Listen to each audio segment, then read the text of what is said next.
नमस्कार प्रेक्षकांनो, मालिकांची दुनिया या चॅनलमध्ये तुमचे स्वागत आहे। मुरंबा या मालिकेमध्ये आपण बघणार आहोत की आता रमाला मात्र समजतं की ती आई होणार आहे, पण आता तिला अक्षयला ही गोष्ट सांगायची असते, पण सांगणार कसे या गोष्टीवरती विचार करते। तेवढ्यात मात्र तिला एक कल्पना सुचते आणि ती हॉस्पिटलमध्ये बसूनच आता अक्षयला पत्र लिहिते। त्यामध्ये घडलेल्या सगळ्या काही गोष्टी ती लिहित असते। त्या दिवशी मी तुमच्या सोबत होते, आपल्याला एकमेकांचा स्पर्श हा कळतोच ना, पण घरामध्ये मी नाहीये हे तुमच्या लक्षात कसं येत नाहीये आणि घडलेला सगळा प्रकार मात्र आता अक्षयला ती चिठ्ठीमध्ये लिहिते।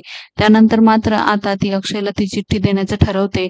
इकडे पत्रामध्ये ती असंही लिहिते की मला आज असं वाटतं आहे की आपण दोघं आई-बापा होणार आहोत, तर ही गोष्ट मी तुम्हाला स्वतः सांगावी, तुम्हाला घट्ट मिठी मारावी, परंतु काय करणार हे शक्य नाहीये। पण मला तुम्हाला हे सांगायचंच आहे की आपल्या संसाराच्या वेलीवर आता एक छोटंसं फूल उमलणार आहे आणि हे मात्र सगळं आता ती त्या पत्रामध्ये लिहिते आणि त्यानंतर ते पत्र द्यायचं ती ठरवते। दुसरीकडे आता घराच्या बाहेर बसून ती विचार करते आणि आता तरी यांना माझ्यावर विश्वास बसेल ना, हे मला स्वीकारतील ना, अशा विचारात ती असते। परंतु आता आपण पत्र लिहिलंच आहे, तर हे त्यांना द्यायचं असं ती ठरवते।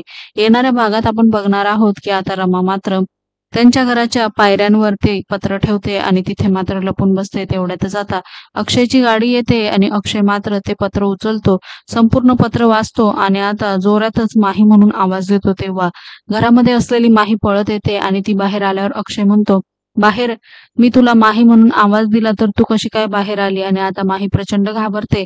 पुढे आता अक्षय म्हणतो की मला आता सगळं सत्य कळलेलं आहे, माही तुझा खेळ संपला असं म्हणत मात्र आता तो तिच्याकडे रागाने बघतो। इकडे मात्र रमा हे सगळं बघत असते। मालिकेंच्या अशाच नवनवीन भागांसाठी आपल्या चॅनलला नक्की लाईक करा, शेअर करा, सबस्क्राईब करा।